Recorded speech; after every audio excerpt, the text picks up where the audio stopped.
به نام خدا، من علی عظیمزاده هستم. امروز جلسه اول از دوره HTML و CSS رو آغاز می‌کنم. خب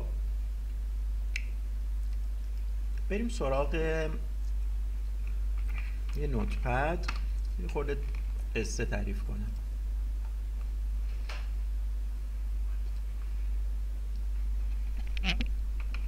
خب وب، سایت، وب، اپلیکیشن چه فرقی با هم دارن که میدونه؟ وبسایت شما دارید یه سایت رو طراحی می‌کنید، اپلیکیشن هم که ساخت یه برنامه است. منظور اپ موبایل نیستم.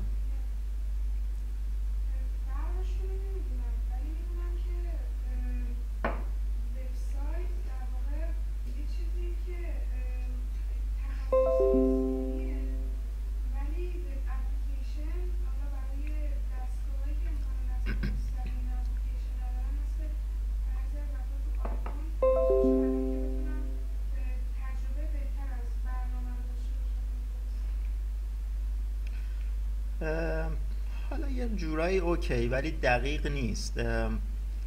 به نظرتون دیجیکالا وبسایت یا وب اپلیکیشنه؟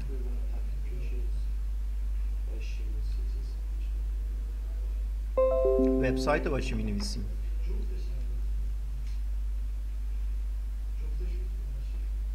همزمان جفتش که بی‌معنیه قاعدتاً. دیجیکالا وبسایت یا وب اپلیکیشن؟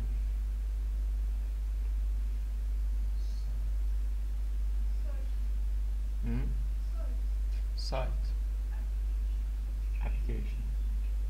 چرا؟ اپ موبایل نیست منظورم. چرا؟ اونی که میگه وبسایت چرا؟ اونی که میگه اپلیکیشن چرا؟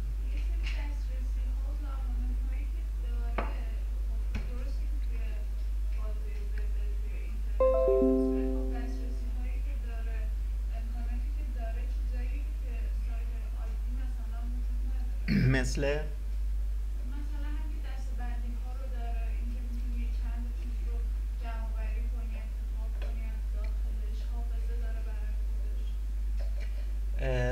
فارس نیوز به نظرتون وبسایت یا وب اپلیکیشنه؟ چرا؟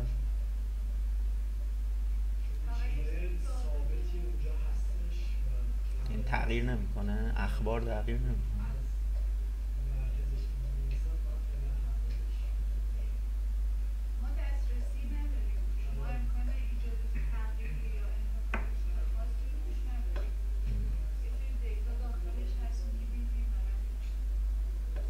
خب تقریبا اوکیه، یعنی موضوع رو درک کردیم که چیه. پس فرق داره وبسایت با وب اپلیکیشن. اولا می‌خواستم اینو یاد بگیرید که این دوتا مقوله متفاوتی از هم هستن و بدونید داستان چیه. ما دیگه اومدیم اینجا داریم تخصصی یاد میگیریم و صحبت میکنیم، پس میخوام یه چیزایی که تو ذهنتون به صورت عمومی بوده تا الان بذارید کنار، یه خورده فنی‌تر و تخصصی‌تر با هم صحبت بکنیم و یاد بگیریم. مردم کوچه بازار همه اینا رو میگن سایت، اما ما اینا رو همشون رو سایت نمیگیم. فرق داره از نظر فنی اینها با هم. فارس نیوز خب میتونه یک وبسایت باشه واقعا، چون فقط داره یه سری اخبار میده، یه سری چیزای اطلاعاتی رو فقط در اختیار ما قرار میده. اما دیجیکالا یک وب اپلیکیشنه، نه یک وبسایت. شما در اپلیکیشن چیکارا میتونید بکنید؟ اصلا اپ موبایل کلی فرم داره، میتونید اطلاعات وارد بکنید، کاری انجام بدید، پردازشی اتفاق میفته. اینا میشن اپلیکیشن، حالا چه تو حوزه موبایل باشه چه تو حوزه وب باشه. ولی سایت اینجوری نیست، واقعا پردازش خاصی نداره. میرید نگاه میکنید، یه سری اطلاعات رو میبینید و میگیرید و تمام. لزوما هم سایت های خبری نمیگم و خیلی از شرکت ها هستن که وبسایت دارن، وب اپلیکیشن ندارن. یعنی مثلا در حوزه چه میدونم طرف کارخونه مثلا شیشه سازی داره، فرض کنید شیشه تولید میکنه، منظور شیشه چیز نیست، شیشه جام تولید میکنه. خب این یه سایت درست میکنه برای اینکه محصولاتش رو بتونه به دیگران معرفی کنه. فقط معرفیه، حتی تو اون سایت نمیتونه بخره، مثلا امکان خرید نداره روی سایت، یعنی چیزی نیستش که بگه میخوام خرید اینترنتی داشته باشه. سایت داره، فقط معرفی داره، توضیحات داره. ولی اپلیکیشن وقتی بحثش مطرح میشه یعنی که من تعامل دو طرفه دارم، یعنی میتونم این سری من کارا انجام بدم، پردازش ها اتفاق میفته و یه نتیجه به من برمیگرده. پس اینا رو با هم قاطی نکنید، اینا با هم فرق. میشه دوتاشون باشه؟ یعنی چی؟ وب اپلیکیشن تو دلش وبسایت هم داره دیگه قاعدتا. شما میرید دیجیکالا رو باز میکنید، راجع به محصولات میبینید، توضیحاتش، نظراتش، در این حال هم میتونی سفارش بدی، ببینی، بخری. پس در واقع وب اپلیکیشن تو دلش وبسایت هم انگار هست. خب هر دوی اینها، چه وبسایت باشه چه وب اپلیکیشن، در دنیا به این شکل الان وجود داره. ما دو تا مفهوم داریم در وب، یکی فرانت انده، یکی بک انده. فرانت اند یعنی چی؟ یعنی یو آی. یو آی یعنی چی؟ یعنی یوزر اینترفیس. یوزر اینترفیس یعنی چی حالا؟ یعنی آن چیزی که کاربر میبیند. شما یه سایتی رو باز میکنید، همون صفحه اول که میبینید میشه یو آی اون سایت، ویوی اون سایت. پس سایت ها دو بخش دارن، فرانت و بک. اصطلاحاً بهش فرانت اند میگن و بک اند میگن. در حوزه فرانت اند که شما دورش رو ثبت نام کردید، زبانهایی که باید یاد بگیرین، تکنولوژی‌هایی که باید یاد بگیرین، HTML، CSS، بوتسترپ، حالا یا فریمورک های دیگه مثل تیلویند و اینجور چیزا. حالا این چون بوتسترپ معروف تره و مجتمع فنی هم در واقع این دوره رو داره، من میگم جاوا اسکریپت،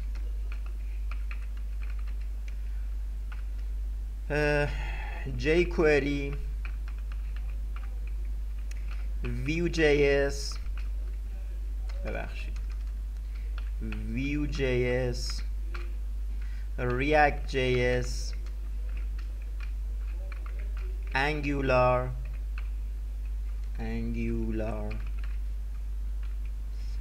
چه میدونم، نکست جی اس و حالا چیزهای دیگه که شاید به گوشتون بخور. اینها میشن تکنولوژی ها و زبان های برنامه نویسی که در سمت فرانت وجود دارن. اصطلاحاً فرانت ما میشه کلاینت یا کاربر. به کاربر میگیم همون کلاینت.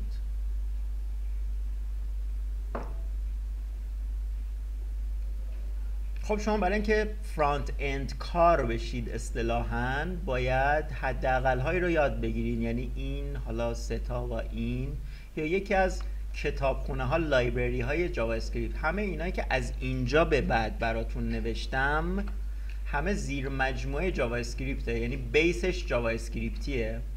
اینم بندازم پایین که بهتر ببینید. اینها کتابخانه ها، لایبرری های جاوا اسکریپتی هستند. حالا یا شما جاوا اسکریپت پیور یاد میگیرید، خالص مینویسید کد، یا با یکی از اینها کار میکنید که خب یه خورده کار راحت تره تا اینکه بخواید مستقیم با جاوا اسکریپت کار کنید. ولی اول باید اینو یاد بگیرید، بعد برید سراغ یکی از اینا. اینم که نوشتم نه که همه اینا رو باید بلد باشید، یکی از اینا رو باید بلد باشید. یکی از اینا منظورم جاوا اسکریپت هم هست، یعنی یا جاوا اسکریپت یاد میگیرین، همین اصلا کفایت میکنه در حوزه فرانت، میتونید بنویسید. ولی معمولا میان با یکی از این لایبرری ها بیشتر کار میکنن، مثل ریاکت امروز خیلی رو بورسه، یا انگولار امروز خیلی رو بورسه، یا نکست جی اس. اینها در واقع در حوزه فرانت شرکت ها به این سمت میرن برای کار کردن. پس فرانت اند کارها حداقل اینا رو بلدن، اما یکی از این زبان ها. به اینا میگیم کسانی که فرانت بلدن، یو آی طراحی میکنن، ظاهر، قیافه. این میشه یو آی یا فرانت. خب گفتیم هر وبسایت یا وب اپلیکیشنی دو بعد داره، یکیش فرانته یکیش بکه. بک چیه داستانش؟ بک میشه پشت صحنه، آن چیزی که کاربر نمیبیند. کاربر چی نمیبینه؟ اون چیزی که نمیبینه دیگه. پس یو آی نیست قاعدتا. کدها، حالا کاربر تو فرانت هم کدا رو نمیبینه، حالا گرچه میتونه باز کنه ببینه ولی کامل نیست. پردازش هایی که اتفاق میفته سمت سرور داره اتفاق میفته. پس فرانت ما سمت کلاینت، بک‌اند سمت سرور. به این میگیم سرور ساید، به این میگیم کلاینت ساید. کامل تر بنویسم براتون. خب بک‌اند جاییه که هیچ کس کدی رو نمیبینه، هیچی نمیفهمه داستان چیه، یعنی کاربر منظورمه، هیچ حسی نمیکنه. ولی فرانت رو میبینه، کاملا باهاش در ارتباطه و باش کار میکنه. پس همین که من وارد یه سایتی بشم، قیافه و ظاهر اون سایت میشه فرانت اون سایت که طراحی شده. بک‌اند رو من نمیبینم به عنوان کاربر، پشت صحنه اتفاقاتی میفته و ما نمیدونیم چه خبره اون پشت. حالا زبانهایی داریم که سمت سرور کار میکنه که مربوط به بک‌اند میشه، مثل PHP، ASP.NET، پایتون. بگین دیگه، میگم پایتون دیگه، و حالا چیزای دیگه. اینها زبانهای سمت سرورن، بک‌اند می نویسن با اینا. خب آیا کسی که فرانت کار میکنه باید بک‌اند بلد باشه؟ خیر لزوما. آیا کسی که بک‌اند کار میکنه باید فرانت بلد باشه؟ خیر لزوما. میتونه بلد باشه ولی میتونه هم بلد نباشه. این دوتا ربطی به هم دارن؟ نه، هر کدوم مستقلن ولی با هم حرف میزنن. یعنی فرانت اند و بک‌اند با هم صحبت میکنن که یک وبسایت یا وب اپلیکیشن تولید میشه و نتیجه میگیرید. زمانی که شما تو دیجیکالا میرید یک فرمی رو پر میکنید و دکمه ثبت رو میزنید، اتفاقی که میفته یه بخشش تو فرانته. فرانت کجاست؟ اونجایی که فرم رو درست کردیم، اونجایی که یه دکمه ثبت داره، اطلاعاتتون رو تکمیل کردین، حالا دکمه ثبت رو میزنید. از اونجا به بعد وظیفه بک‌انده، اطلاعات ارسال میشه به سمت بک‌اند، به سمت سرور. حالا تیم بک‌اند وظیفه‌ش اینه که اون دیتا رو بگیره، بره سراغ چی؟ پردازش هایی که باید انجام بده و خب یه بخشیش هم دیتابیس خواهد بود در کنار اینها، یعنی بانک های اطلاعاتی که باز بر عهده در واقع بک‌انده، یعنی دست بک‌انده. فرانت اصلا کاری با دیتابیس و بانک اطلاعاتی چیه و چجوری کار میکنه و من چجوری دیتا رو ذخیره کنم و اینها نداره. اون وظیفه بک‌اند کار هاست. پس این دوتا تیم مستقل و مجزایی از هم هستن که لزوما قرار نیست دانش همدیگه رو بلد باشن. اما کسانی که هر دو رو بلدن اصطلاحاً بهشون چی میگن؟ فول استک. فول استک ها کسانی هستند که هر دو رو بلدن، هم فرانت بلدن بنویسن طراحی کنن، هم بک‌اند بلدن بنویسن. این آدم های گرون قیمتی هن. حقوقشون، درآمدشون از فرانت اند ها و بک اند ها بالاتره. چرا؟ برای اینکه هر دو رو بلدن، برای اینکه فرصت های شغلی بیشتری براشون وجود داره. اگه یک شرکتی فرانت بخواد بلده میره وای میسه، اگه یه شرکتی بک اند فقط بخواد بلده میره وای میسه، اگه شرکتی هر دو رو بخواد بلده میره وای میسه. ولی اونایی که فرانت کارن نمیتونن برن جایی که بک اند میخواد، بلد نیستن، باید برن حتما فرانت کار کنن. و برعکس، اونایی که بک اند بلدن اگه یک شرکتی فرانت کار بخواد اصلا نمیتونن برن کار بکنن. چون تخصصشون بکند. پس کسانی که هر دو رو بلدن فول استک. سوال؟ اوکی؟ خب در این دوره قراره که بریم سراغ بخش فرانت اند سایت و قراره که فعلا اینو یاد بگیریم. در دوره وب 2 انشالله این رو یاد میگیرید، در دوره وب 3 این رو یاد خواهید گرفت که میشه وب پک و شما اگر این رو کامل بگذرونید تقریبا فرانتتون تکمیله و اوکیه. خیر البته چرا وب 3 جی کوئری هم یاد میدن یه خورده، جاوا اسکریپت و جی کوئری، ولی بقیه دیگه نه، بقیه دیگه دوره های جداگانه ای داره که باید اون دوره ها رو شرکت کنید یا خودتون سلف استادی یاد بگیرید، خودآموز. اوکی؟ خیلی خوب.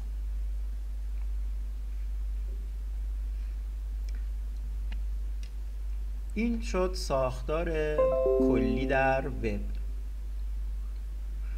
خیر بک‌اند رو ما نداریم توی این دوره، دوره های وب پک کلا بک‌اند وجود نداره. بک‌اند رو اگر میخواین یاد بگیرین باید برین یا ASP.NET رو در واقع یاد بگیرین یا PHP برین یاد بگیرین، حالا یا پایتون برید در حوزه مثلا جنگو، فریمورک جنگو رو یاد بگیرین برای بک‌اند و اینها که بک‌اند کار بکنید.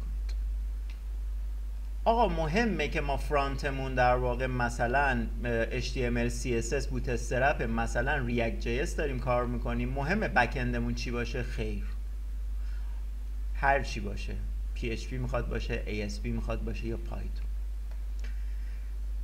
وردپرس بک‌اندش چیه؟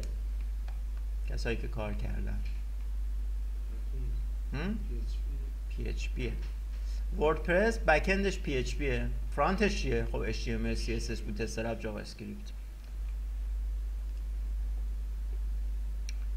پس اگر کسی میخواد در حوزه وردپرس ادامه بده و یاد بگیره عمیق‌تر و بعد خودش کدا رو ور بره و کار بکنه، علاوه بر این که اینا رو باید یاد بگیره باید بره بک‌اند PHP رو هم یاد بگیره.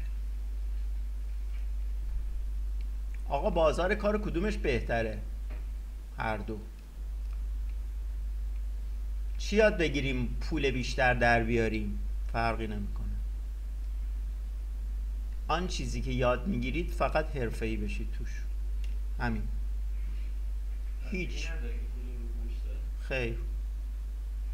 آقا PHP یاد بگیریم پول بیشتر بهمون میدن؟ نه. ASP یاد بگیریم پول بیشتر میدن؟ نه. کی گفته؟ آقا انگولار کار بکنیم یا ریاکت کار بکنیم؟ نمیدونم، هرچی دوست دارید. این برمیگرده به روحیات و سلایق خودتون. حالا دوست داشتید یه سرچ کوچیک هم میکنید تو جاب اینجا، جاب ویژن، ببینید که بازار کار ایران اوضاعش چطوره، بیشتر کدوم رو میپسنده، بیشتر کدوم رو میخواد. نه وردپرس که اصلا بچه بازیه، مثل کنار کسیش المنتور. کسی در واقع پروژه جدی و اصلیش رو با وردپرس انجام نمیده هیچ وقت تو شرکت. دم دستی آره اون هیچ. ولی اگر واقعا میخواید توی شرکتی استخدام بشید که برنامه نویسی بکنید و کار انجام بدین، باید اینا رو بلد باشید. حالا وردپرس که اوکی یه مهارتیه که یاد میگیری که خودت هم میتونی پول در بیاری ازش، کاری نداریم باهاش. ولی برای اینکه ببینید که بازار کار چطوره، یه سری به این سایت های کاریابی بزنید ببینید اوضاع چطوره، مثلا چی رو یاد بگیرم بهتره، بازار کار بیشتری داره. یه جایی هم برمیگرده به روحیات خودتون. ممکنه مثلا شما ریاکت رو یه خورده مطالعه کنید ببینید مثلا باش حال نمی کنید، مثلا ویو جی اس اوکی باهاش، یا انگولار بیشتر دوست دارید، اوکی خب میرید سمت اون. اینا یه چیز دیگه من یادم رفت بنویسم، یه دونه هم داریم تایپ اسکریپت، میرید سمت اونو یاد میگیرید. پس نگران این نباشید که اگه مثلا من اینو یاد بگیرم بهتره برام یا اونو یاد بگیرم بهتره برام. شما تو هر چیزی بهترین بشید براتون کار هست، درآمد خوبم هست تو هر چیزی. اینم نه فقط کامپیوتر، خودتون بهتر میدونید تو هر حوزه و رشته‌ای بهترین اون رشته بشید درآمدتون درآمد خوبی خواهد بود. کارم براتون همیشه هست.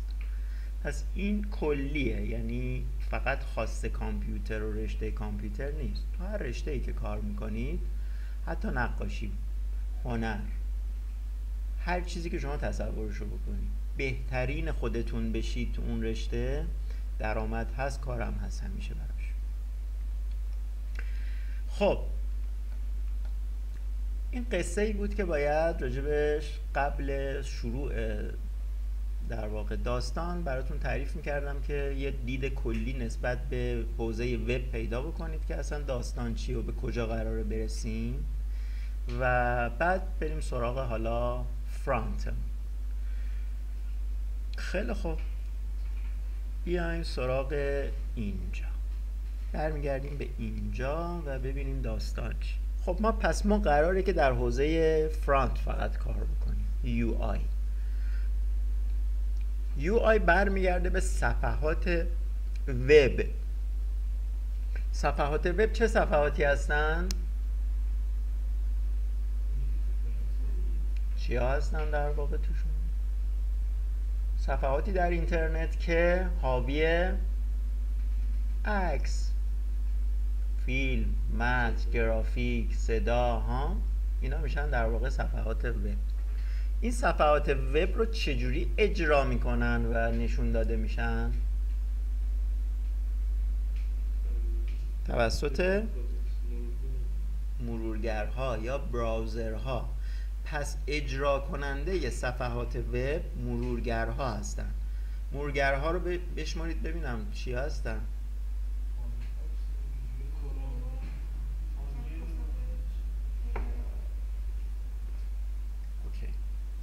پس اینها براوزر هستن، فارسی میشه مرورگر. صفحات وب توسط این نرم افزارهای مرورگر قابل اجرا و نمایش هستند. عناصر تشکیل دهنده یک وبسایت چیا میتونه باشه؟ صفحه اصلی، منوها، هدف سایت، لینک هایی که وجود داره، تصاویر، متن، فیلم، صوت و هر چیزی که تصورشو بکنی میتونه داخل یک وبسایت وجود داشته. باز اینها رو خیلی سریع ازش رد میشم، ولی بعداً میخوام که خودتون دقیق تر بهش نگاه بکنید، مهمه. صفحه اصلی بهش اصطلاحاً هوم پیج میگن. صفحه اصلی هر وبسایتی یا وب اپلیکیشنی رو بهش هوم پیج میگن. هوم پیج صفحه‌ایه که وقتی شما آدرس اون سایت رو میزنید میاد بالا، به اون میگن هوم پیج. وقتی میرید داخل مثلا حالا سایت دیجیکالا، سایتی که میاد بالا یعنی صفحه‌ای که میاد بالا هوم پیجه. حالا اگر که باز بکنه، من دوست دارم که اینا رو نشونتون بدم ولی یه خورده اینترنت ممکنه اذیتم بکنه.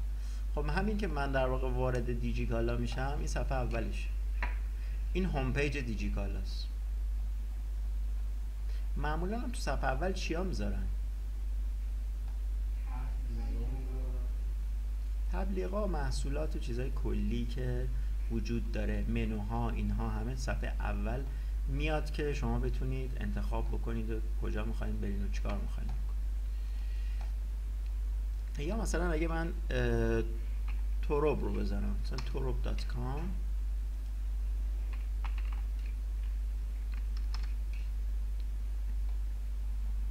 این صفحه اول توروبه، هوم پیج توروبه.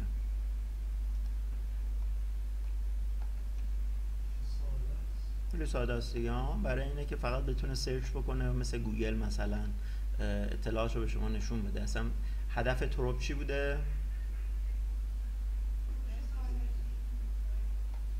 فروش نبوده قاعدتا دیگه، بیشتر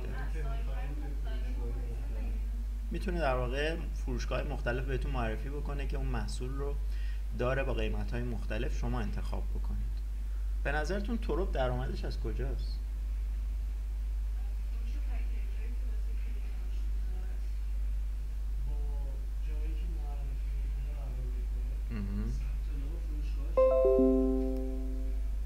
اوکی. بله.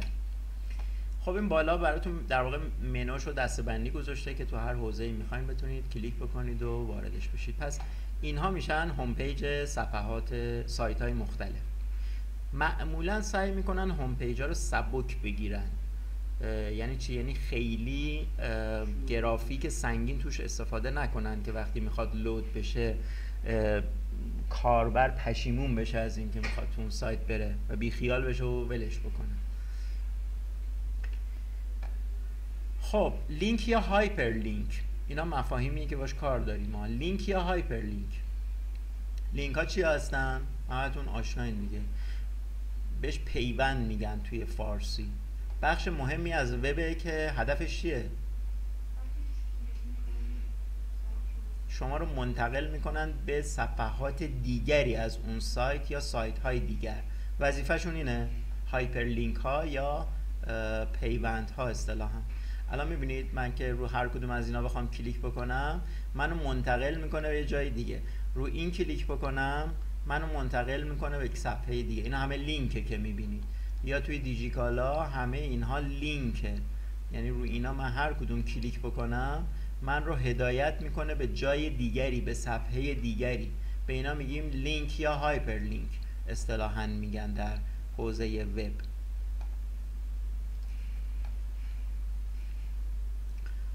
که خب حالا اینجا براتون توضیح گذاشتم. منوها، همه اینا منو دارن دیگه، دیدین دیگه این بالا دسته‌بندی اینا منوه که به شما کمک میکنه بتونید ناوبری سایت رو بهتر انجام بدید. ناوبری یا همون نویگیشن اصطلاحاً بهش میگن. منو برای دسته‌بندی کردنه، برای اینکه کاربر سریعتر و راحتتر بتونه اون چیزی که میخواد رو توی اون دسته‌بندی پیدا بکنه. اینها وظیفه منو هاست که در سایت های مختلف وجود داره. میبینید اینا منوهایی که در سایت های مختلف وجود داره و شما آن چیزی که میخواین رو سریعتر میتونید پیداش بکنید و نگردید دنبالش، خیلی سریع براتون بیاره. پس بخش منوها همون نویگیشن سایته. خب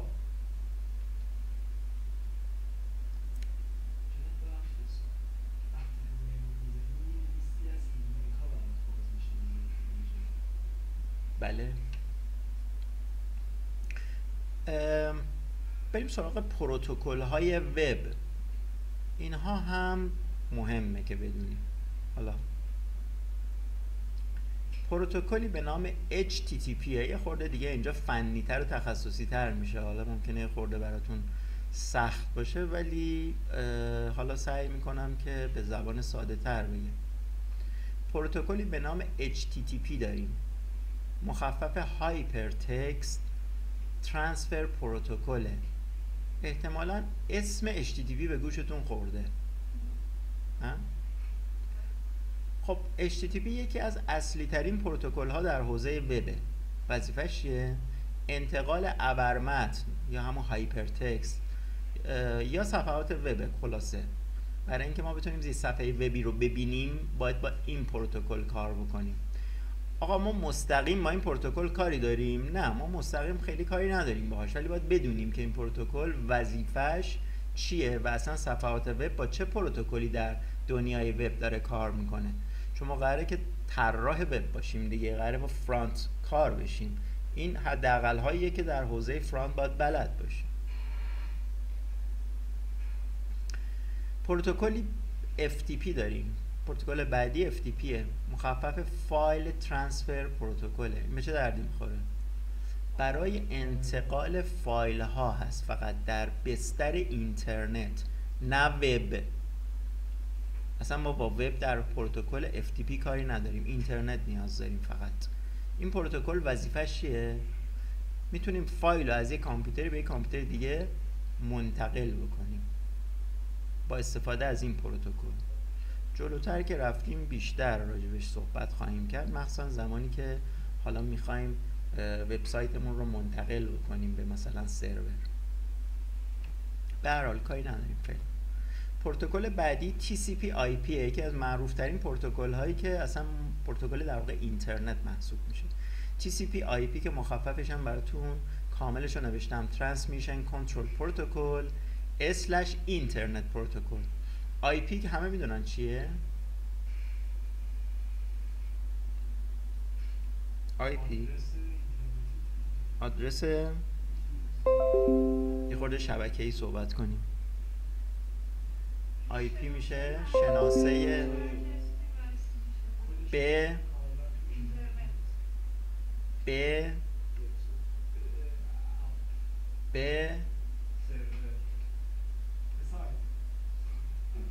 کی گفت سرور؟ به شبکه در واقع که میشه حالا تهش سرور. لزوما اینترنت نیست. ما توی شرکتی هستیم، شبکه داخلی داریم، اینترنت هم نداریم توی شرکت، اوکی؟ ولی کامپیوترهای ما به شبکه وصلن. سر شبکه کیه؟ سروره. کامپیوترها به اون سرور وصل میشن که بتونن اطلاعات رو با هم دیگه توی یک شبکه منتقل بکنن. خیلی نمیخوام وارد بحث‌های تخصصی بشم، فقط در حد اینکه گوشتون آشنا بشه که بدونید IP میشه آدرس یونیک برای هر کامپیوتر در شبکه.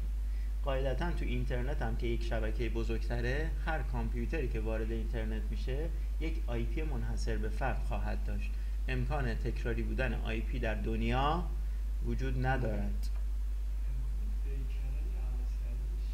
امکان چی کردنش؟ عوض کردن که وظیفه کیاست؟ VPN هست. VPN وظیفه اصلیش اینه IP شما رو چنج میکنه به یک IP دیگری که خارج از کشور شماست. به همین دلیل هم سایت هایی که فیلترن باز میشه. خب خیلی نمیخوام وارد بحث های تخصصیش بشم، ولش کنید. اما اینکه IP رو گفتم، هدف این بود که بدونید آدرس اینترنتی هر کامپیوتره. مدلش هم به این شکله، از 4 بخش تشکیل میشه که شماره هستن و با نقطه جدا میشه. حالا این اسلش نقطه بوده تبدیل شده به اسلش. به این شکل در واقع اصلش هست IP ها، به این شکل. مثلا 192 168 فرض کنید یک مثلا 10 با نقطه جدا میشه. 4 تا بخش داره که هر کدوم از این بخش‌ها یه معنی داره که اصلا واردش نمیخوایم بشیم. بحث‌های تخصصی شبکه برای بچه‌های کامپیوتر باش کاری نداریم. فقط خواستم بدونید که این آدرس میشه آدرس یک کامپیوتر. اما نکته‌ای که جالبه اینه، موضوع اینه که وقتی که ما میخوایم به یک سایتی دسترسی پیدا بکنیم، پشت صحنه سایت ها همه IP هستن. یعنی هر سایتی با یک IP در دنیا شناخته میشه. اسمی که شما میبینید یه روکشه، یه ظاهره. پشت صحنه عدده، آدرس IP. هر سایتی یک آدرس IP منحصر به فرد داره. خب فرض کنید من میخوام برم توی گوگل، فرض کنید من میخوام برم تو دیجیکالا، میخوام برم تو تروب، میخوام برم تو آمازون، هر جای دیگه، هر سایت دیگه، چجوری میتونم برم داخلش؟ باید آدرس IP شو بلد باشم. خب آیا من میتونم این آدرس IP این همه سایت رو تو ذهنم نگهداری بکنم؟ نه، سخته، کار سختیه. برای اینکه این مشکل رو برطرف بکنند اومدن یک کاری کردن، یک مفهومی درست کردن به نام DNS. شاید شنیده باشیم، به گوشتون خورده باشه. فارسیش میشه سیستم نام دامنه، مخفف دامین نیم سیستمه. این چی کار میکنه؟ این میاد یه اسمی رو با این آدرس مپ میکنه. یعنی چی؟ یعنی مثلا اگر سایت bing.com IPش اینه، میاد میگه آقا این آی پی به این اسم وصل بشه. پس دیگه لازم نیست من این آی پی رو حفظ بکنم، من اینو یاد میگیرم. خب این راحت تره دیگه، تو ذهن میمونه. bing.com، google.com، نمیدونم دیجیکالا، این اسما راحت تر تو ذهن افراد میمونه. به خاطر همین من راحت تر میتونم وارد سایت ها بشم.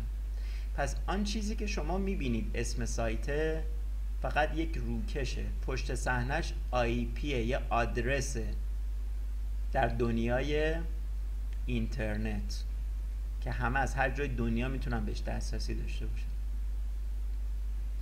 ولی اومدن برای اینکه کار ساده تر بشه، به جای این اعداد گفتن این اسما بیاد پشت صحنه. این DNS وظیفش اینه که این آدرس آی پی ها رو به این اسما وصل بکنه.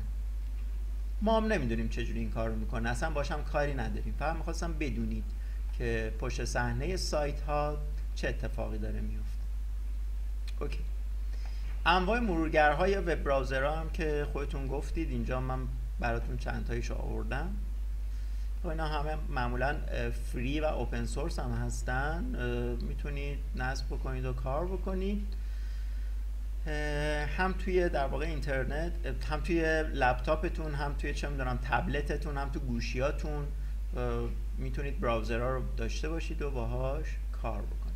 که حالا هر کدوم از براوزرها یک بخشایی دارن که اینجا براتون گذاشتم، نمیخوام واردش بشم، خودتون مطالعه کنید، فقط چیزایی که مهمه رو میگم و رد میشم. خب آدرس وب اصطلاحاً URL میگن بهش در دنیای وب. URL میشه همون آدرس وبسایت، مخفف یونیفرم ریسورس لوکیتوره. پس URL اگه شنیدید منظور همون آدرس وبسایت هاست.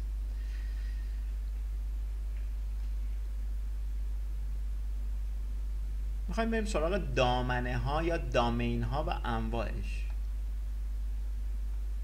خب شما احتمالاً آدرس سایت ها رو با دامنه هاش بلد هستید، مثلا digicala.com، digicala.ir، torop نمیدونم .com، نمیدونم مثلا amazon.com،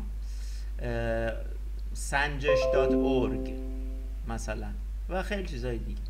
ما انواع دامنه داریم که حالا من چند تاییشو اینجا براتون نوشتم. این یعنی چی؟